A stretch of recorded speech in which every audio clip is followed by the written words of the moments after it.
Hey, everybody, welcome back to Too Many Men. Listen, we don't lie around here.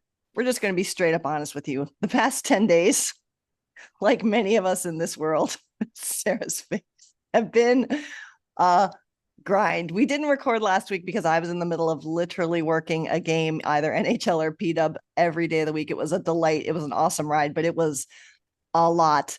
And usually I do the introductions, but Sarah Sivian has been through it, my friends. We've been waiting for her return to bring you back an episode.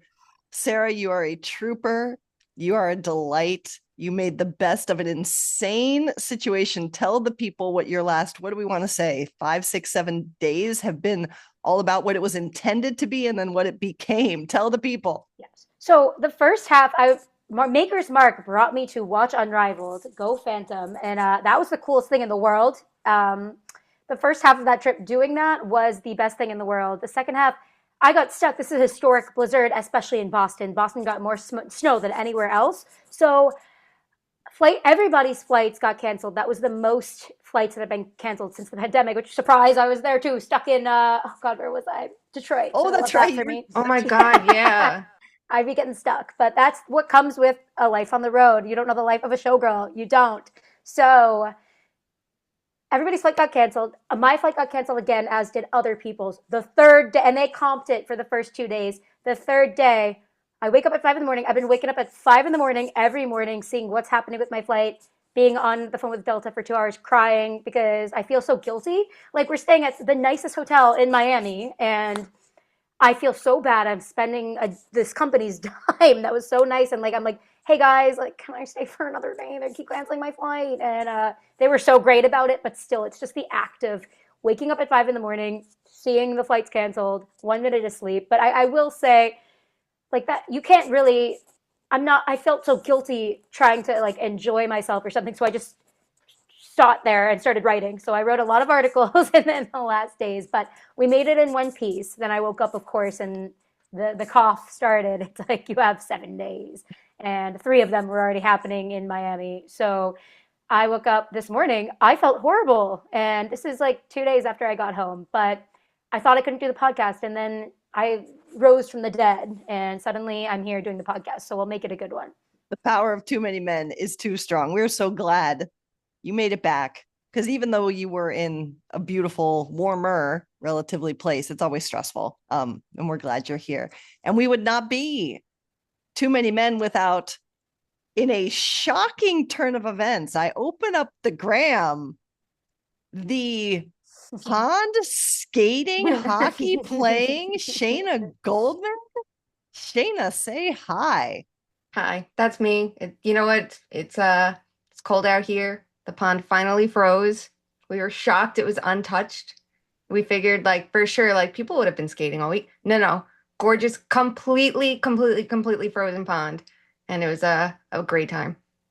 Well, I'm not gonna lie. When I first saw it, I was like, oh, because I saw it on Rich's gram first. I was like, oh, good job, Rich. And I was like, wait, that's not Rich. That's me. He was like, That's do Shayna. you know like the Minnesota high school like videos they do when they have like their hair like all like bleached and stuff and they come and like flip their hair. He yells to me because like he didn't have his phone out the entire time. Naturally, why would he? It's just me who's always on my phone. He's like, do a Minnesota hockey intro. And so I was like, I'm like, I'm gonna fall on my face. And I didn't realize he was recording at first, and then I'm like, this is gonna be the worst thing ever, but here we are. Well, I loved it. It was fantastic. All right. Thank you. We feel we're gonna have just a lot of headlines this episode because again, we have been away for a hot minute. So are you ready? Do we have all of our we assists? the Okay, the computer. Don't say anything because you don't get to announce the title. Are you just say, are you ready? Oh, Yes or no? I'm partially ready. I'm Okay. partially ready because something is missing still. Oh my God. I don't know how I this happens. I Sarah, redid my whole office and I still can't find it. It's like I think it's I swear a dog took it and ran. They don't want us to They be don't. perfectionists. Sarah, what time is it? It's time for bit. Oh, news. I'm trying to be like quieter. Maybe that's why the beater is gone, is to save the people's ears. Maybe I that's can't why. believe it. I truly I was like, I'm gonna find it. I redid my entire desk. I pulled everything out, broke a bunch of stuff. I was like, it will be here. Gone. Let me get the drums back when next time I go to my parents' house because I found them and Okay. I just appreciate Benny Drawbar so much. Okay, perfect. Well, the first most important bit of news that we want to acknowledge is we're going to go through a lot of silly, ridiculous stuff happening in hockey, but we do so with the hope that we bring you some levity and some joy with some pretty horrific things going on in the world. And we send our love and support to everyone who feels threatened, who feels challenged, and we send our strength particularly to the people in Minnesota right now. You guys are incredible and we're with you. So now to the stupid, the nonsensical. We acknowledge that, again, there's been a couple trades, but they've been happening a while ago. So obviously, Rasmus Anderson goes to the Vegas Golden Knights because, of course, and Kiefer Sherwood was traded to the San Jose Sharks. But that's old news now. There's new lore being written as we speak. My friends, first of all, we appreciate all the great feedback on the lore episode. And now we get to bring it back whenever it comes up because, Shayna, we have another letter from the New York Rangers. Start us off, Shayna, with the lore of the letter and then tell us about the new letter. Way back in 2018. When I was Way covering back. way back, when I was covering the Rangers like on a daily basis. This was my like ins and outs. Here I am, just starting ranting about the Rangers. Life is good. And what happens? They decide they're going to rebuild with the most dramatic letter ever. Okay? They do this. They get the they get the second overall pick. They get Capo Caco. They get the first overall pick in Alexi Lafreniere. They sign Artemi Panarin as a free agent. Adam Fox wants to come to New York. It's all sunshine and roses that they can speed up the rebuild.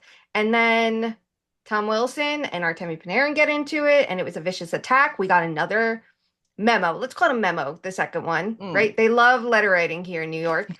That they changed course. Jeff Gorton, John Davidson out. Chris Drury taking over. They're a playoff caliber team now. They're getting tougher and harder to play against. And what happens? They're bad again. So back to the drawing board. Instead of facing the media, as much as we dunked on Tom Fitzgerald for doing a media sit-down roundtable in New Jersey, it's nice to see the general manager face the music for their fuck-ups. Not the case in New York. You need a perfectly curated letter where every single word of this was probably debated for hours on end to say they are now not rebuilding, retooling. These words. I got to give credit to Sean We McIntyre. need another one. Did, like, what's the third new word? I'm over. No, we can go hybrid rebuild like Vancouver is touting. But rewording is what we're doing now.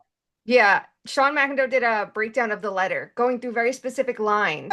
Like, we're going for high character skilled guys. Like, oh, so you don't want bad players? And at the end, how it's just like LGR. He's like, let's go retool. Like, what are we doing? There's no punctuation. That's it. Like, very well done because I don't think you could look at this letter seriously at this point.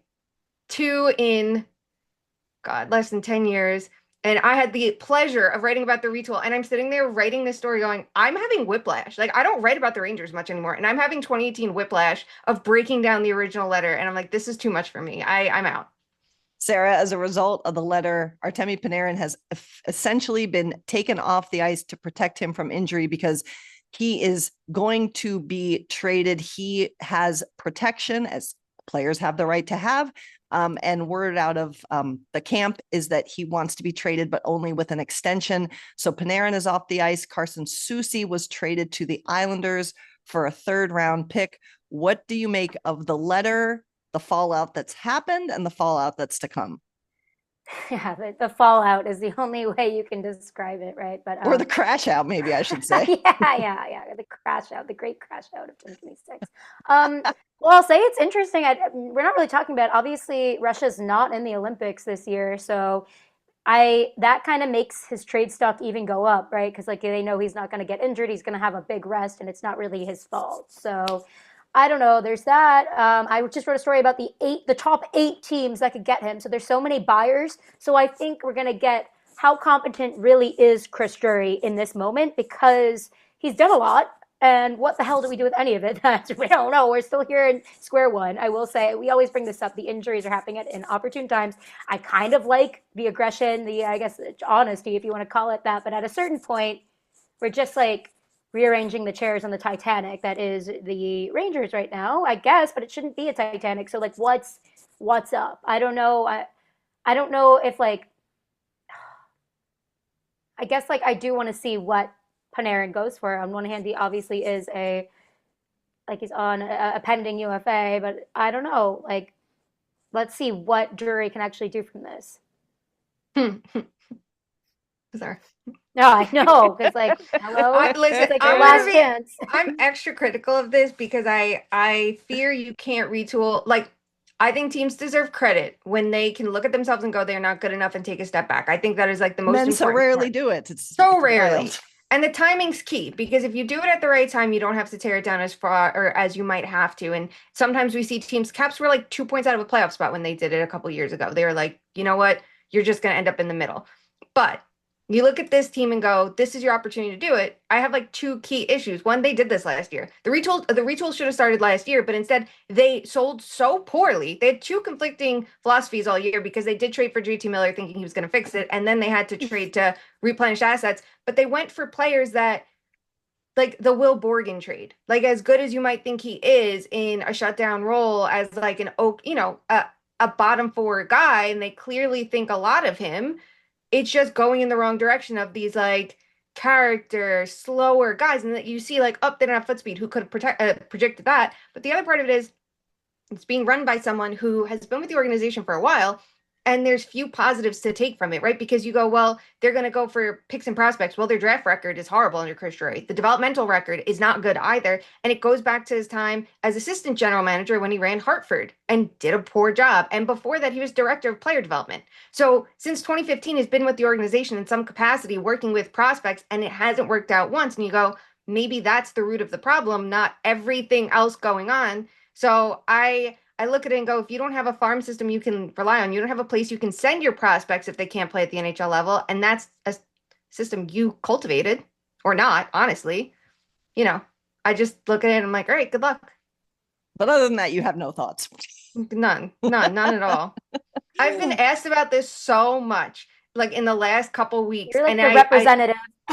and it because it's like I literally covered this from let's look at the anatomy of a rebuild versus a retool and who's done it right and who's done it wrong. And when we did this in 2018, I was through every like nut and bolt of a rebuild to figure it out because I'm like, I honestly don't know. And then you look at it and go, well, can it work? And we're seeing rebuilds work today and we're seeing retools work today. But I think you got to be really aggressive and creative to pull it off. And it's like every situation's different and we try to find these patterns, but it's literally like this is completely different than the San Jose Sharks, which I guess you just call that a rebuild.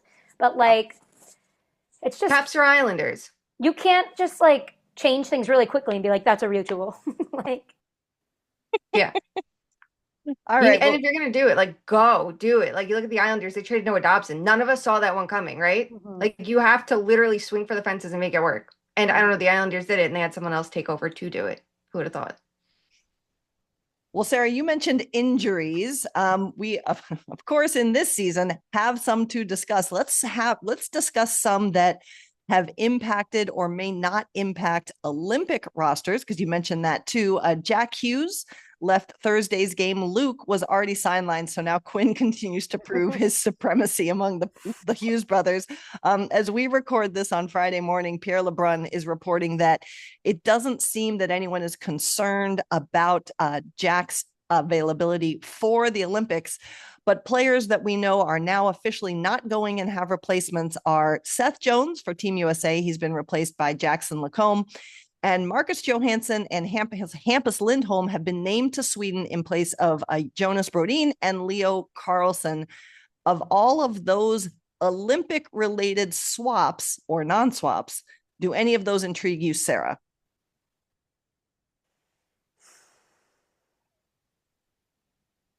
Yes. I am like so overwhelmed by like the amount of injuries that are happening and the potential swaps and like what like the non-action from like GMs and how this all works, because I don't know, like I haven't been locked into an Olympic situation in so long that I'm kind of taking it as I come. And then there's a stadium series that I was going to walk to when I couldn't get a thing out of Miami. So I'm just like, let's see what happens like a day when they all arrive. Did you end up going to the Panthers game? No, I was going to with some of the Levitard people, but I was tired. Like I hit a wall, nothing could revive me. I was sitting in the hotel like this, ready for like to get shipped out by a helicopter. Shayna, do any of these moves intrigue you from an injury perspective or from an Olympic perspective? I mean, I think Simon Edvinsson would have gotten the nod if he were healthy for Sweden. I think he was like the most glaring player to be left off that roster. But it's, the Lacombe situation is probably the most interesting for me for Seth Jones because I can't help but wonder in all of my bias what would have happened with Adam Fox if he were healthy. And I still wonder if he would have been picked at all in his place because, he's terrible after 4 Nations, but it's just such a left-handed heavy team. And that's all that I know. Handedness doesn't matter that much, but when you have one forward in your top 9 for Team USA and it's Jack Eichel, your power play quarterbacks are both left-handed as well, assuming it'll be Werenski and Quinn Hughes. Like I would think just having the one extra right-handed option would be ideal here, and bringing in a lefty defender to replace a righty when that's the one thing. And if I remember correctly, David Quinn is running the defense for this, and he does prefer to have lefty-righty pairings. And I guess when you're playing at this elite level, it doesn't matter as much when you're the best players in the world. So it's the one thing that kind of stood out to me a little bit was like, okay, they went with the lefty here. And it just feels like that's one thing that's potentially missing from this team. But that whole situation is very interesting. The thought process for Team USA, you could see what they were going for with a lot of these roster picks. Shayna, did you know that most of our first of all, where's Lane Hudson? Energy and okay, Lane Hudson is going to be the one that I am like I get it in that why they probably thought in like them going, okay, he's a left-handed power play quarterback, and you're never going to have that role with Quinn Hughes ahead of him and Zach Werenski, and they need penalty killers. Like Werenski can kill penalties, but they need someone to go first over the boards once. And aren't the best penalty killers your power play guys, though? You would think so, but like, do you want Lane Hudson, who doesn't do it at all, to do it against Canada's power play? No. And that's what I'm like. You want Sanderson and Slavin. So I understood that, but then again, if you're going lefty now with Jackson Lacombe, does the role in handedness matter to you? Then you make the case for Hudson. I'll be honest. I thought we were talking about Jack LaFontaine for the first 15 minutes of this guy because all my love to him, but I don't know him that well. But also, did you know that most of our presidents are disproportionately left-handed? So maybe we're doing some American spirit here. Oh my God, Barack, that's fitting. George that W, is fitting. Bill Clinton, all lefties. You know what? Normally I would say that wouldn't matter, but with this think tank for Team USA that loves. A leader. Let's talk about brashness. We need to, if you're going to be on Team USA, you better be brash. You cannot be quiet. You cannot be Adam Fox. You must be JT Miller. That is the vibe I have got. That is my takeaway from this team. They're all going to be in the group chat again. Yeah, they're like, you know what? Left-handedness too. That is the only leftness we're allowing. sorry. Oh. Okay. Oh, I really feel like I shouldn't interrupt because that's should be the end. However, I think handedness matters. Why are you saying it doesn't matter? Matt Cain. I don't think it matters on this. It's not you need X number of righties and lefties is what I mean. No, but you want in a perfect world righties and lefties. Yes. Okay. That's why I would have Shane Pinto over JT Miller for 3,000 reasons of he actually plays shutdown minutes and is good at them. He actually plays center this year and looks like he can skate and is fully healthy, unlike Miller. And the other part of it is he's right-handed. Alex Tuck should make the team because he is right-handed and can kill penalties. And you go, that matters. Cole Caulfield, to have a right-handed shooting threat. Your power play, but he's small. But you can't have him. But he's small. If they go, we can only have one short king. I'm like, okay, sure. Pick a right-handed short king. Pick one. As we continue to reference lore, we have to say that Montreal Canadiens tweet is going to be part of hockey lore for Cole Caulfield. And just saying. If Jack Hughes in some world does not make it, and we have no idea, right? And I am on social media blackout, so I've literally the quote Tell that the people Allison why. has read, because of the tennis. Okay, go ahead. Because of the tennis. I'm not okay. The Djokovic Sinner started at 5 a.m. I'm only 3 sets deep. I am working on it, but I cannot be spoiled. Go back to the hockey. Back to the hockey. I don't know a ton about the Jack Hughes stuff except for the quote that you read us. So it seems like they don't know a ton about the Jack Hughes stuff. But if he's injured, this is your opportunity to right or wrong because you really don't need a center to replace him because there's so many centers on this roster that they can mix and match so easily. And the whole thing with Jack Hughes too, they were saying like he's not very good on the wing. He's never been good on the wing. So the idea would be for him to play center at this tournament. But then you could easily just go Eichel Matthews, Larkin, 1, 2, 3, and then you have a ton of 4C options and have a winger. Maybe bring someone who keeps scoring goals. I don't know. Jason Robertson would make sense too, but apparently that's Well, he's got to hang out with his cat. So I love his vibe. I love his energy. It's just so much fun. and I love that he owns it. He's Shane Hollander for me. I've decided. He does look like Shane Hollander. I mean, And he okay, kind of carries don't cancel himself me. like Shane Hollander a little bit. Like, Yeah, Yeah. like, okay. he's serious. Wait, okay, on the Shane Hollander thing, we don't have this on the list, but I saw before We're my so blackout off the started. rails. No, this is a bit of No, news. I'm ready. I'm excited. Go. I saw you tweeted about the jerseys that the Kraken are selling. Do you have details? Well, so I think they're promoting that you can get that made. In fact, I had seen people wearing them before. It wasn't like racks of them. It was just like, come make if you want a custom jersey, just come make one that promotes Heated Rivalry. And we're saying, I think it's hopefully like, I didn't have a chance to talk to anyone about this, so I don't want to misrepresent, but I also think, again, it's just valuable to give little indications of safe space. And that's how I'm choosing to take it right now, because I can only look at what's immediately in front of me. And I think of all organizations, there's like a handful out there where, like the Capitals too, they're like the teams that you go, if they're going to be the ones selling it, it should be like Ottawa makes sense within the context of the show. Capitals make sense because they are one of the most like open-minded, welcoming organizations. Their Pride Night was done great. Sammy Silver wrote a really, really, really good story on it with so many different quotes from players talking about how players would be welcomed and how they want fans to feel like going to a game is an experience for everyone. So love all of that. And the Kraken too, like you talk about a team that just crushes every single night that they do. The jerseys, the designs, the thoughtfulness, all the details, like Seattle should be selling those jerseys. Yeah, I thought it was very cool. And we had on our agenda too to talk about that story. And just, I thought that was such a special weekend in DC because it was Caps Pride Night on Saturday. Sunday was the takeover tour for the PWHL game there. And it was a fantastic game. It's the largest US attendance for a women's pro hockey game in history, over 17,000, which is just incredible. And we'll link to that story in the show notes about the Caps Pride Night, because again, I think it's more important than ever to signal, because history is going to have their eyes on all of us. Listen, I have been like kind of critical about women's hockey just because, I mean, it's like an extension of men's hockey. Like, no, I don't want to say that's true because it's not, but like, how do I put this? I'm not critical. I think I'm critical as hockey as an entity. You know what I mean? Right. Where like you look at, not from like a standing up for what you believe in, that too, but like from a popularity, how do we grow the game? And this is a lot of like it's inaccessible, right? I'm not singling out certain people, but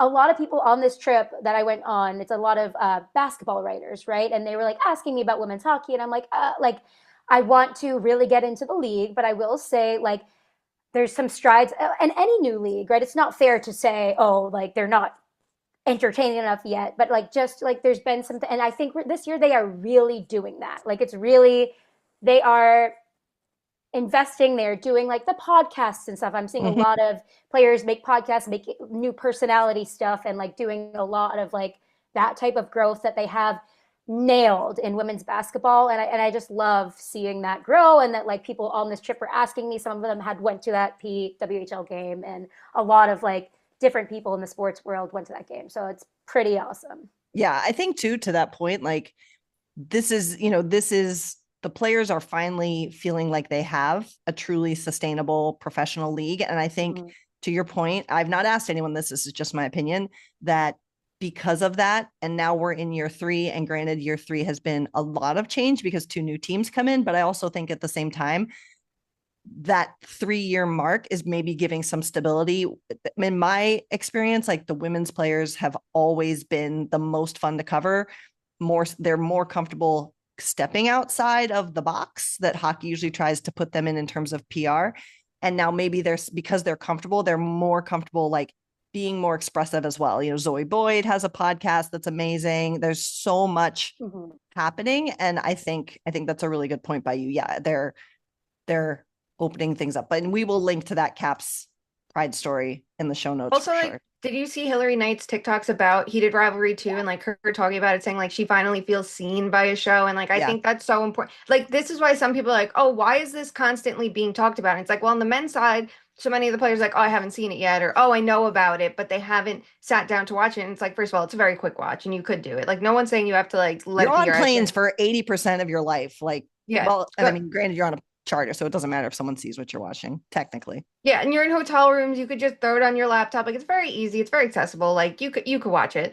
But like, I feel like we're getting it more from the women's side of the players being like, this show is important and here's why. And that's why when you hear Gary Bettman coming out saying he binged the show, great, but it still feels like something's missing in between of the league fully embracing fans for who they are and wanting this to be open to everybody to enjoy versus the women's side where it's like, let's promote all of this. And they've done a great job at their games. And it's more than just playing the soundtrack, right? Like, we're seeing Scott Hunter, the man of the people at this point, the information like we need out there saying how like the NHL needs to do more. I love how you're not even saying his real name. I'm not going to attempt it. I'm not going to butcher it, but he was on the Kelly Clarkson show with the Black Girl Hockey Club getting their representation up there. And hold on. Put a real exclamation point on that again. Say again exactly who was on what show. It was Renee Hess on from Black Girl Hockey Club on the Kelly Clarkson show on national TV. Amazing to talk about all of the work that they have done. And they have done so much to promote the growth of the game and make it more accessible for everybody. So it was amazing to see that conversation happen. It's all over social media. I'm sure we'll share it too. We'll retweet it on Twitter and all of our socials so you can see it and find it easily. But again, not going to butcher his name. I'm so sorry. I will get better at this. But because it's Francois, is it Arnaud? Is that how you say it? I thought so. I think it's Arnaud. You're an expert. There we go. So I'm basically French. I'm basically French. Who did I butcher's name on air the other day? And Stephen couldn't stop laughing.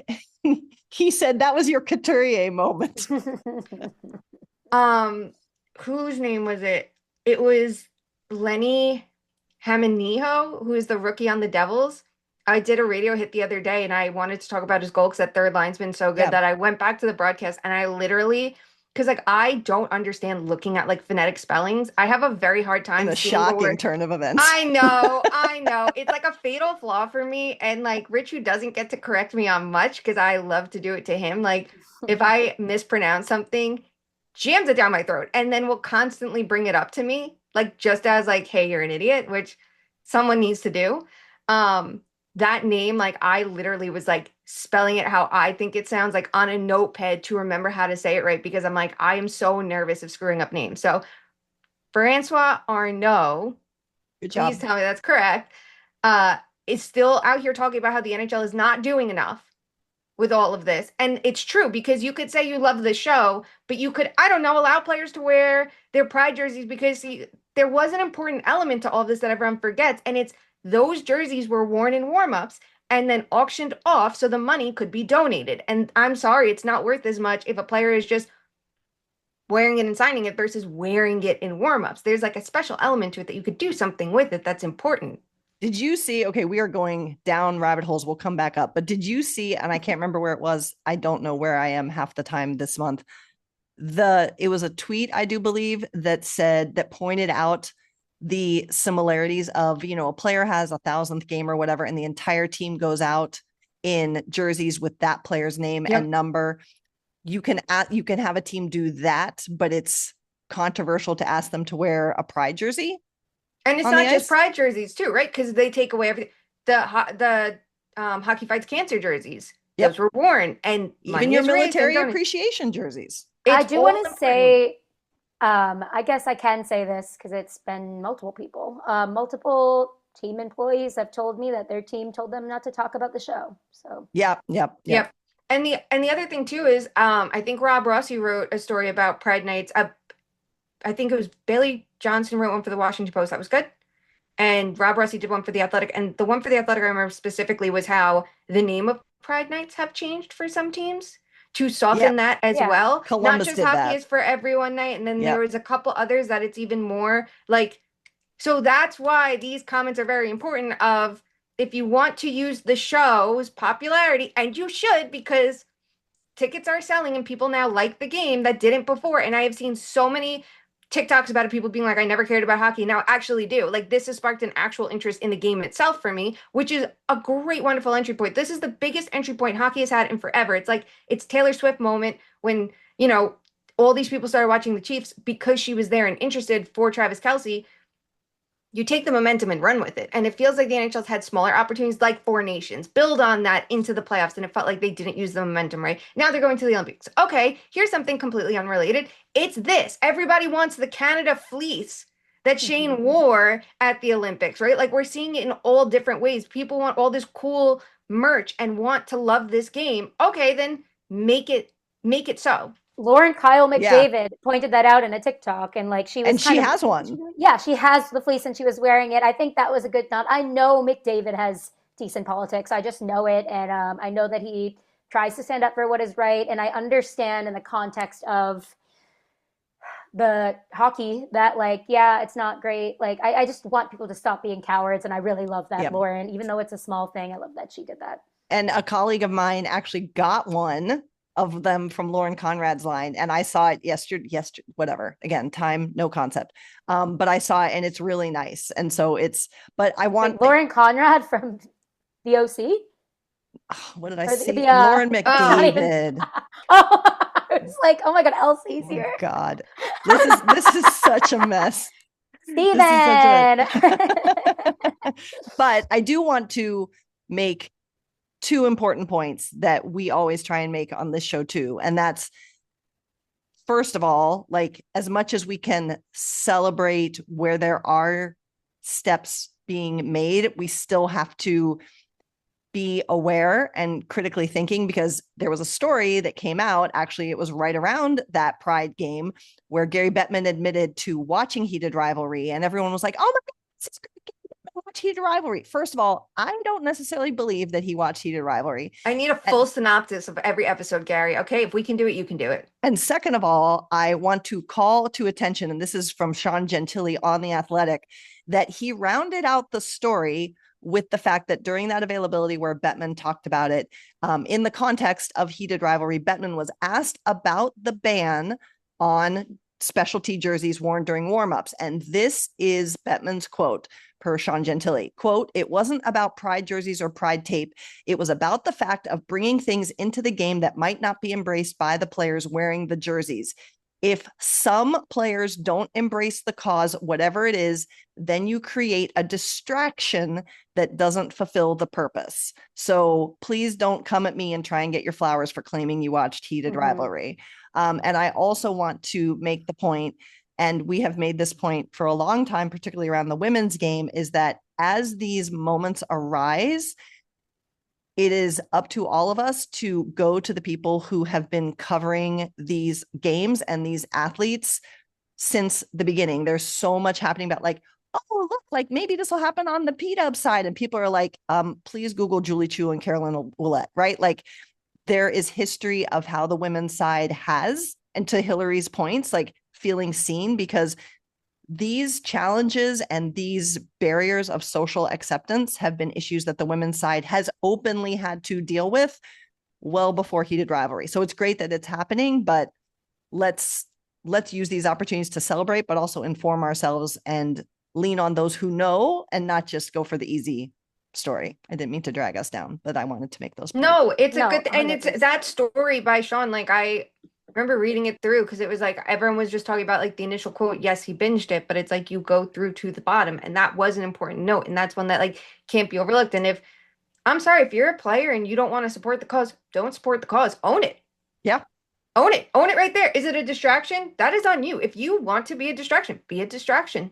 And I'm going to say I'm going to say the thing that no one probably says, back to the whole, like, everyone wears someone's jersey on 1,000th game night. I would wager that on most of those, there's someone on that team who doesn't like that guy. Yeah. So, but they wear it. Yep. Because they're supposed to wear it. So flip around your logic, friends. Yeah. And listen, like some of the players, and it's like there's a million microphones in their face and you have to explain it. You might be having to explain your religious beliefs. Do it. I'm Go Yeah, sick of the ahead. Have a excuses, right? conversation. a hundred Yeah. percent, 100%. You're in a position of, first of all, you signed up for this. Like Yes. it is a very big thing. You are a public facing figure. You signed up for this and know what comes with the job. But the other part of it too is like there can be a thoughtful conversation of it. It's not like, okay, this person didn't wear it, they're automatically wrong. Like maybe there's something to have a conversation about there, and you can like, you know what I mean? Like This is there's why more to it. this is why Bettman's point frustrates me, and I want to be very careful in how I say this because I am not trying to vilify or dismiss this kind of activity, but I would wager, and I think this is actually fine, that there are players who are uncomfortable around children or maybe uncomfortable in hospitals. I mean, it's those can be such awkward situations, but Yep. they go and do community service events like that because the team and the league says these are important ways for us to show that we care. And the players are perhaps uncomfortable. And I think that's very normal. I think that's a very normal reaction for people in all walks of life, some people to have. We don't all like the same things and aren't all comfortable in all the same situations. So to say we're not going to make one or two people uncomfortable by wearing a jersey for 15 minutes on the ice is okay to just get rid of something. And then we're asking people to do a lot of uncomfortable things a lot of times. Mhm. I'm not And Spanish. I'd wear Spanish Heritage Night shirt. What does the Yep. hell does it mean? yeah, it means, hey, I want to let you know that I think this is, door open, come to our games. And again, Hmm. I back to actually your have point, Spanish. Sorry, keep going. back to your point, Shayna, like this only involves more fans paying attention to your sport, which means you make more money. Yeah, Just saying. that's what I was gonna say. It's like that is the big thing. If you're an NHL player, you don't have a great CBA.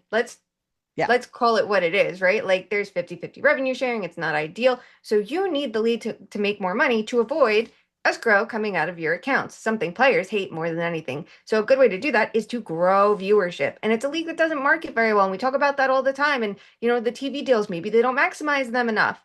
Okay, the NHL thrives off gate revenue. Maybe if there were more merch out there, they would thrive off that a little bit more. And there's ways to do it. You throw a rainbow logo on there and don't just have it that it's like, yeah, we're doing this to check a box. And people go, that's thoughtful. I like that. Like there's ways to do this to make it interesting. It feels like it's so corporate now, a lot of the merch too, because it's through Fanatics versus it's harder to get. You have to go through team stores to get things. So it would be Mm-hmm. nice if it was a little bit more accessible. Like, the Kraken put out a logo. I'm instantly jumping on it. Like, let me see what I can get. Or like the Canucks have their Lunar New Year one. I look at that merch. I have like two hats from it already from past seasons because I think the logos are beautiful and you want to support like the artist's work. There's ways to do this to just say, hey, you're a little bit different. And let's face it, it's not like all NHL players are the same. It is a global sport Right. of players. You might have one locker room with someone that's Czech, Finnish, a Slovak, an American, someone who's from fucking Siberia. Like you're Mm-hmm. going to have this like mixing pot of players in a locker room. Why not have your fans reflect that too? Crazy talk. Crazy talk. Apparently. All right. Well, What else? Back to the trade board. no, actually, this is perfect. We do go back to our Bitso news as scheduled, supposedly, because Sarah, I will never stop saying you were the first. You were the correct. I can't do this. It was shared this week that Thatcher Demko will be out for the season. He is having hip surgery. And I want to say, as much as we make light of this, I just think it's awful. I mean, this poor player has just, you have to wonder if he's questioning how to persevere through this because he's just been injury riddled. But Thatcher Demko is again out for the season. He will not be finishing. And his next extension with the Canucks hasn't even just kicked in. Thatcher Demko, Sarah, your thoughts? I just want to say I hear a lot that I don't report. You know what I mean? And I didn't want to ever brag about reporting this. I wasn't thrilled to report this. I and I'm not trying to be sanctimonious or like holier than thou. Part of it is, yeah, I want to let people know that there are things that I catch wind of, right? I decided to tweet this out to somewhat protect the player because what I had heard is that this is a structural injury that is going to show up in different, it's extremely hard to quantify and like be specific about for a reason. This is something this player is going to be dealing with, and this player is stubborn in a way any NHL player should be stubborn, where you want to play as much as possible. You don't know what your future is going to be. And I think the Canucks have done a really bad job handling this, and a Okay. lot of other reporters getting their information from the Canucks by design. I didn't get my information from the Canucks, and it's really a shame to see this not only play out this way, but I was discouraged from tweeting the truth. I don't know. This is why like it's so tiring. I would never be an insider because I don't Oh, want to no. deal with No. this, but also just like the backlash from the saying the truth was bizarre, and like hockey just kind of sucks for that. Which is amazing because then a lot of these insiders go on public forums and say, I would never question another reporter's reporting. Yeah, they don't see Bro, me as a you're reporter. yeah, That's Yeah, just no, bro, no, they're you so insiders. are. yeah. Come Thank to our you. DMs for a hot second. Yeah, so you wouldn't last an hour in the asylum where they made us. So let's move on. Honestly, too much is happening. And so this one, I don't know a damn thing. And I literally said, question mark, why? Shayna, walk us through the trade. Andre Palat, a third and a sixth, traded to the Islanders for Maxim Siplikov this week. What's up there? So Siplikov had a good season with the Islanders last year. He hasn't made as much of an impact this year. They've played him in more of a bottom six role, which really isn't a fit for him. On the flip side of it, the Islanders can leverage their cap space because I think we have to remember they are technically retooling, and while they might change course at the deadline, and we'll find out because they're having a better year than expected. Trades like this, I think, are important because they get a third and a sixth back. So that third round pick just replenished the pick that was spent to bring in Carson Soucy, which, they have a lot of injuries on the back end and need to do. They're without Romanov, they're without Pulak. The other part of it is that I don't think is getting enough is getting talked about enough because I get it. You look at Palat and you go the contract and then the caliber play. Like this is not the player who signed with New Jersey originally. It was a bad contract at the time because I felt like he was signed as a 16 game player because of his record with Tampa Bay. And I understand that, but I think that's a very risky thing to pay someone a multi-year $6 million deal for. And then you look at the Quinn Hughes of it all and go, well, the Devils couldn't clear cap, and Dougie has taken a lot of the brunt of that. But I think Palat's contract was just as damning when you compare the value that he brings on the ice to the cap hit.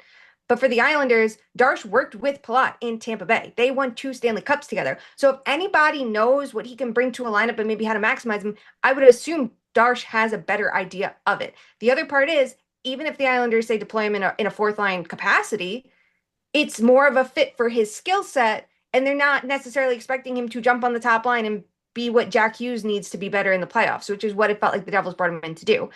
The Devils getting Siplikov is a good deal for them because I think he'll be much better in their top nine. They need more scoring help. But for the Islanders' perspective, like they could retain salary. If they can replenish some value here too, I would imagine they could retain salary and flip them again, terminate the contract. They have a little bit more flexibility because they're not in the same position that the Devils are. There you go. Sarah, any thoughts on that move? Congrats to all. All right.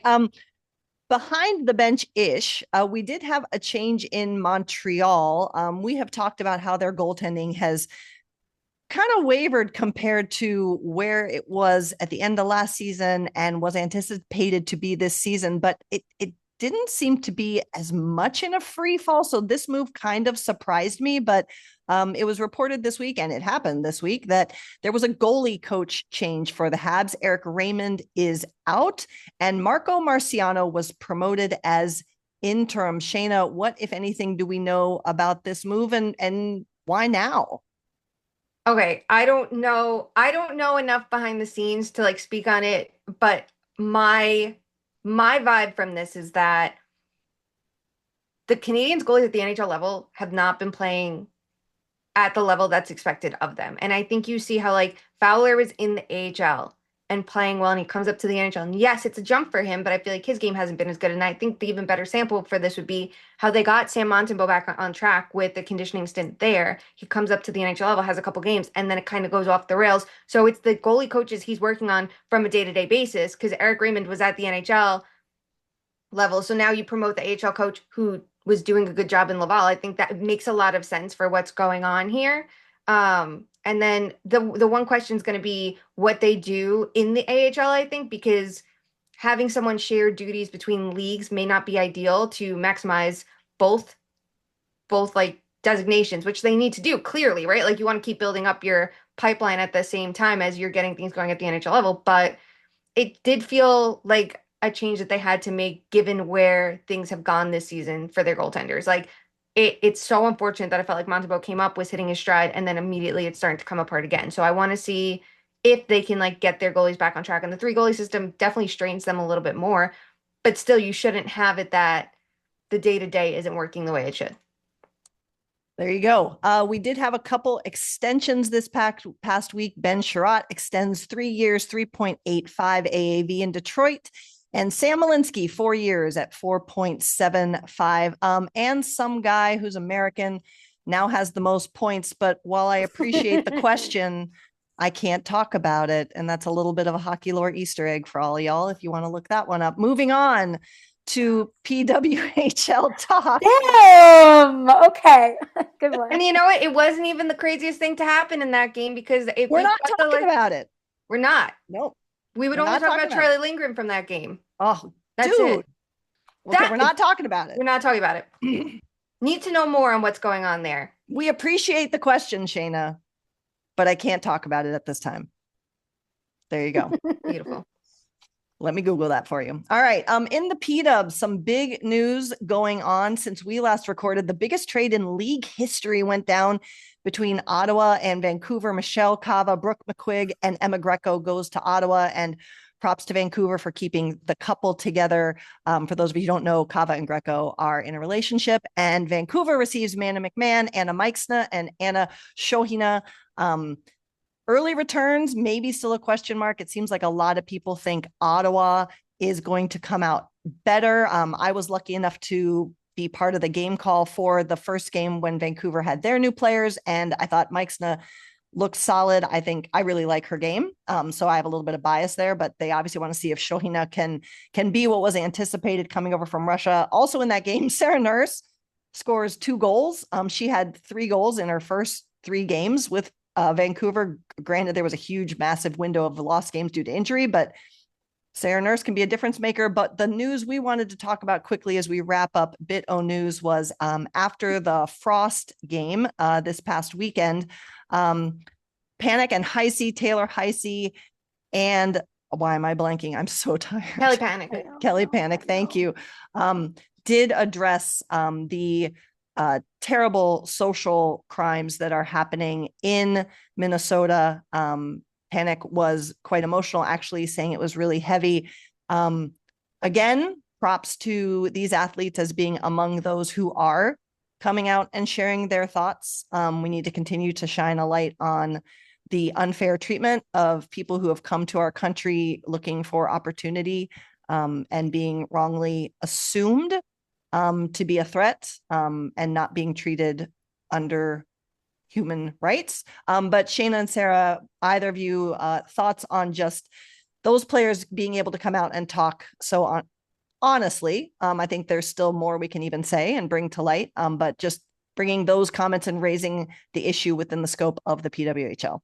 Is there more they can say? I saw some reports out there that a lot of the teams and even Wemby. So it's bad when it's the yeah, I did see that NBA, which is probably like the wokest league, right? Or I guess other than the WNBA, props to these ladies creating their own fucking league. You know what? They're not going to be silenced. They're going to create their own fucking league and say abolish ICE. Okay, sorry, that fired me up to see. I was so happy to be there for that moment. But anyway, shout out to Breanna Stewart for creating a league and doing that. Anyway, I understand we cannot all create a league because we're not all in the situation. But I will say,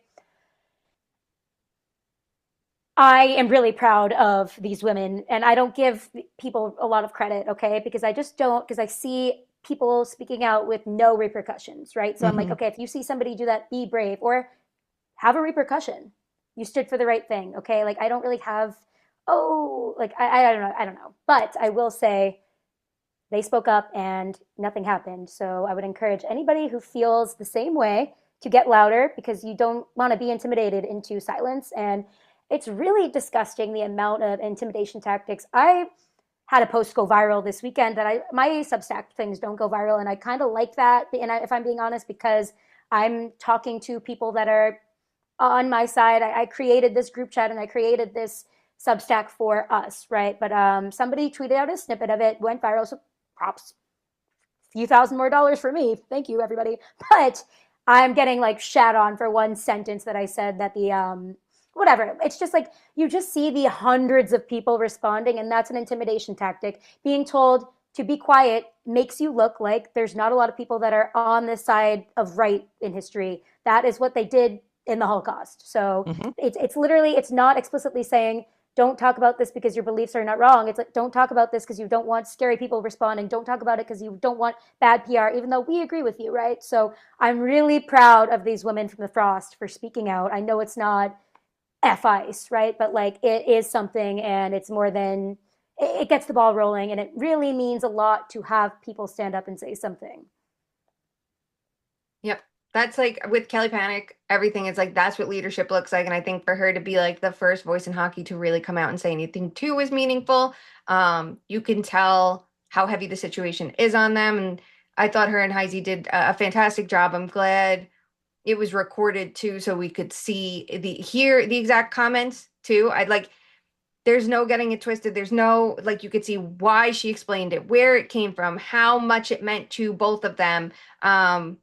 And I'd love to see more NHLers step up. And I know it's easy to say, well, not all players are American, but first of all, don't give a shit, because that is the whole point of this. Second of all, there is another team in the state of Minnesota.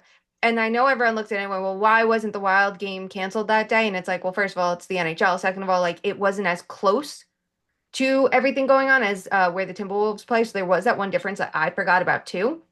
But it feels very NHL to just put your head down and keep playing. I think the only player we've seen make comments is Marcus Foligno, and the Folignos are such lovely people, so it's nice to see that. But you want to see. Okay, but that was like, That's the thing. It was like it wasn't enough wasn't said, and sometimes I have an issue. Like, I don't want to jump on it because then no one will say anything, and then you see right. like them liking Instagram posts, like that they're on the right side of things here, but you want to see more get said on the level that Panic and Heisey did, who not for nothing have more to lose, I would say, than any men's player in the NHL. Like, And Heisey's a star. Good for her. Yep. yeah. So it was great to see. And this is going to come up a lot with the Olympics. Okay. Like, this is something like when it was Four Nations, things were bad, and things are completely different now. And like, you're seeing it a lot for tennis. Like, Amanda, no. This is, I'm, I have a reason. Like, Amanda Anisimova was asked about playing under the American flag with everything going on, and she's like, "Of course, I'm proud to be an American." And it's like, that was not the question of what's going on back home,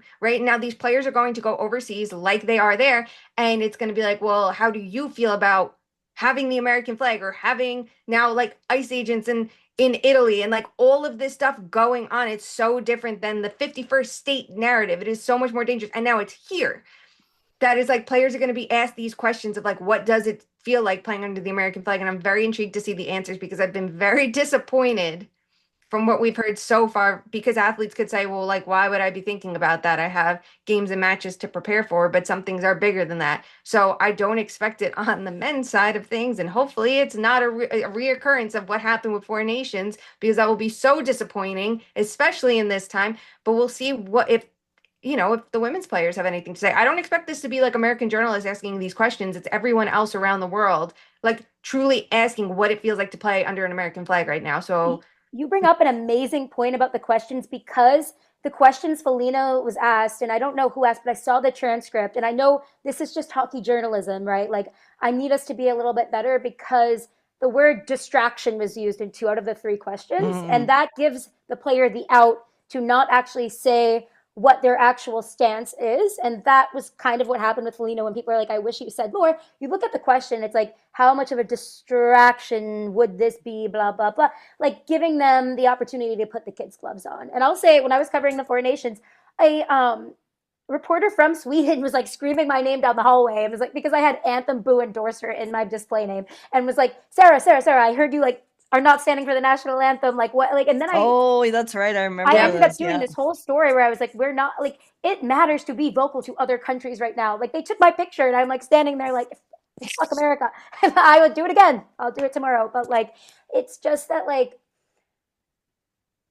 it was great to be able to say like not all of us Americans like stand for that, and I'm glad I got to do that. But like it was hard to get a question in kind of by design when it came to the Yeah. foreign nations, and I'm so curious to see what the coverage in the law is going to look like.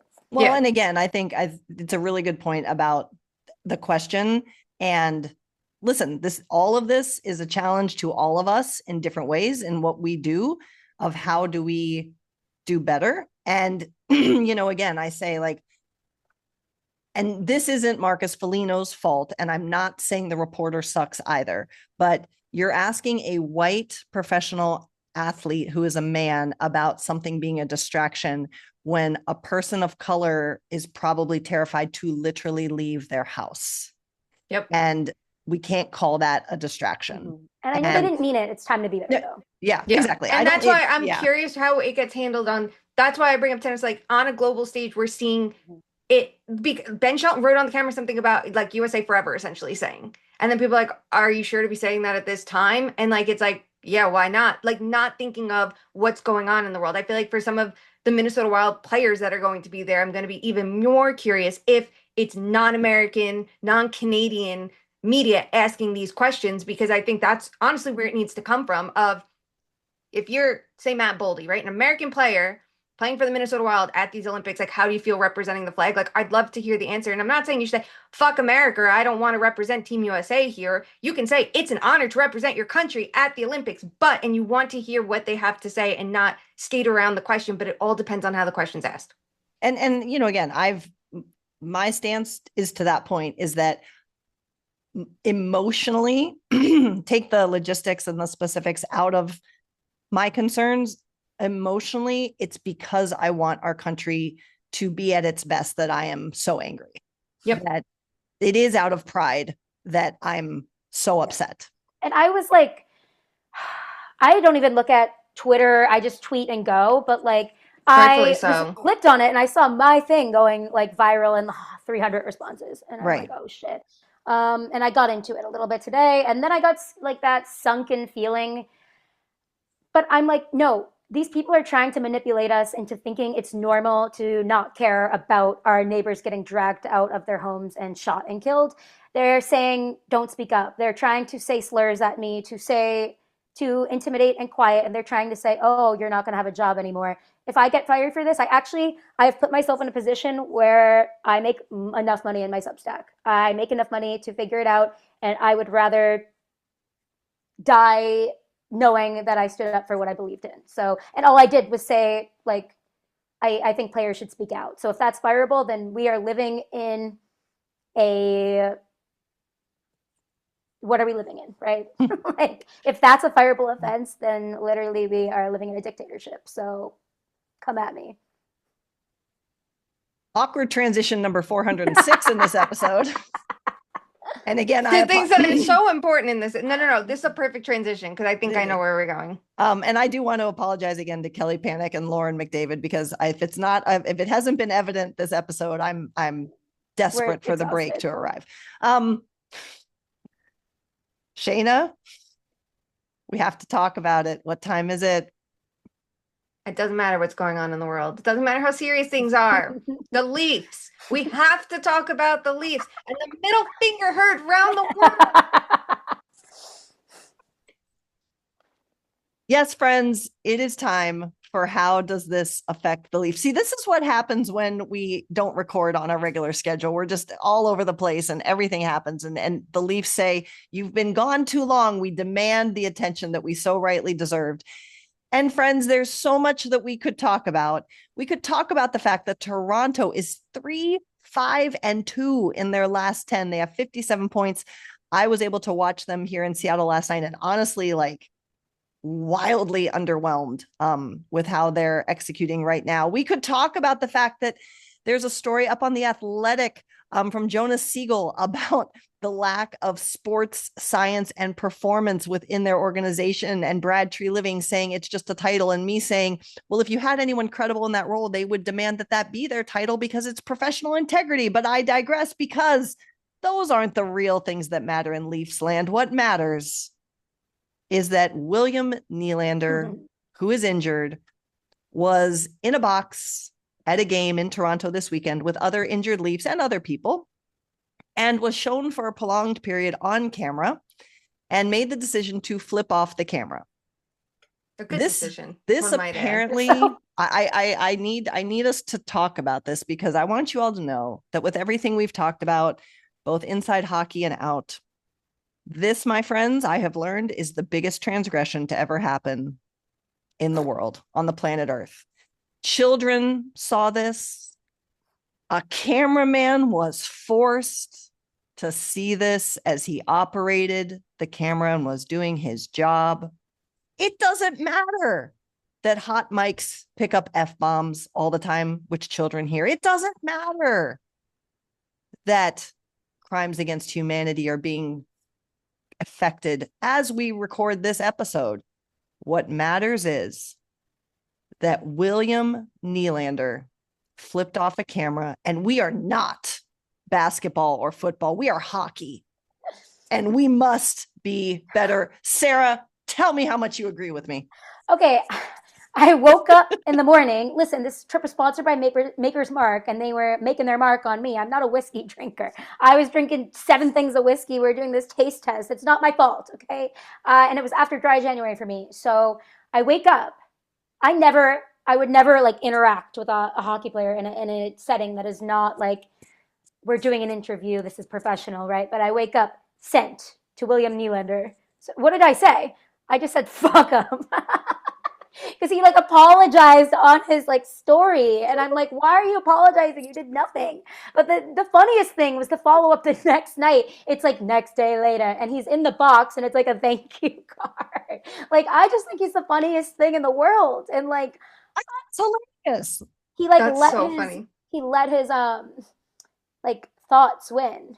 His like, personality showed for 1 second. Yeah, he was just like, because what are you gonna do when there's a camera like at you? Imagine if Taylor Swift did that. That's an organic response. Taylor Swift doing that. That's just funny, and he was smiling like he didn't mean anything by it. But God, just the drama. Yeah, and in the comments that this isn't basketball. And it isn't. And guess what? That's why you don't have as higher ratings, and you aren't making as much money, because your players have to fit in this little tiny box that you lock them into, and people connect with the human side of these athletes. Yes, we all want the amazing hockey, but you become endeared because you care. And that's more than just what happens on the ice. Shayna, how wrong is William Neal? We forgot to mention he was in fact fined. $5,000, same amount you might get for smashing a player in the head. Good job, everyone. Not as egregious, Shayna. I don't think you understand. Yeah. Now handled by the Department of Player Safety. Good use of everybody's time. And while I don't mind things being streamlined, I think we need a new tier of fining system, because he should have gotten $1 million fine for this. It is fucking ridiculous. I need to say that if I had to write a fucking apology note for every time I flipped off a camera, it would be my goddamn full-time job. It is a natural response that when a camera flashes on you, you flip them off. It just is the way it goes. Okay, I'm sorry, everyone. And if he were to do anything else, it would be nitpicked to hell anyway. His team is losing. What would you like the man to do? If he smiles, then he does not care that his team is losing their playoff chances by the day. Mm-hmm. If he's too glum, then he's a bad player to have in the locker room, and he should be giving them energy from the press box and trying to will them into existence. But he can't. He flipped them off. It is ridiculous, the overreaction that is happening right now. It like literally was giving me Kim losing her diamond earrings. That's all I could think about. Like, Kim, there are people that are dying, and we are talking about a middle finger.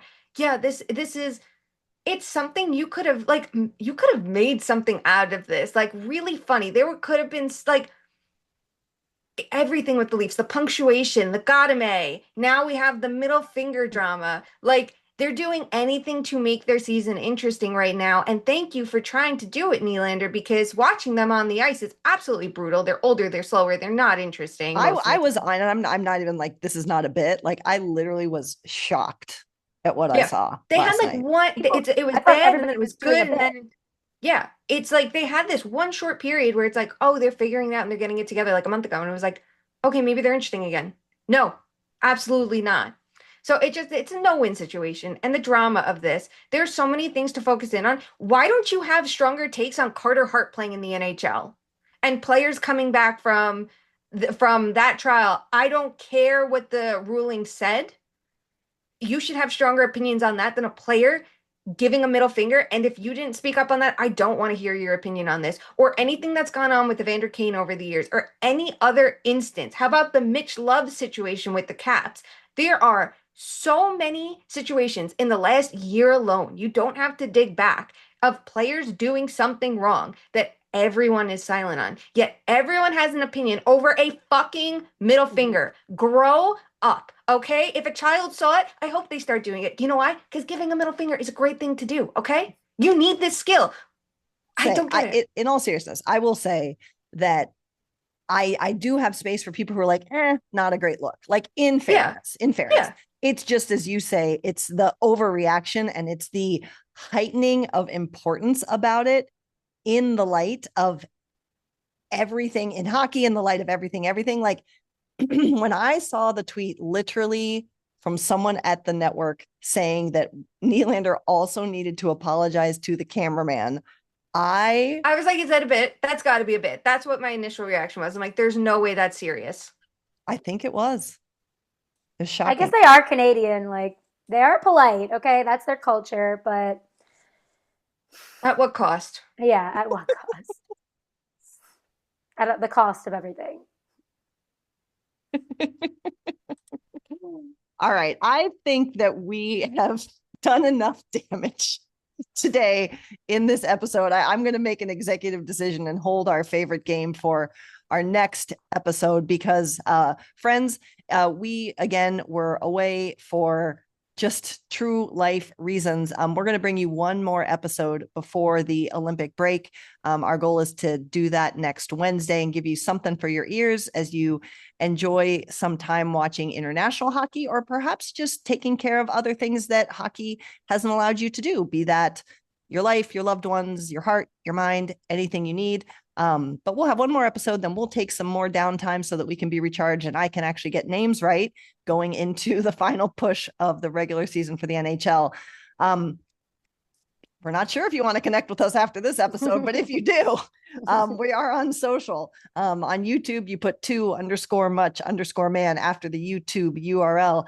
You use the same handle 2_much_man on Twitter and on Instagram. And if you love the blue sky, we are over there too at 2_much_man. Don't forget that we have merch. You can And find there's that. new merch. There's a new piece of merch. I wanted a little surprise. There are beanies out because it is very cold outside. Well, Shayna, what a delight you are. Thank you. TooManyMen.Printful.me. Look at Shayna just giving us little gifts as a treat. We love it so much.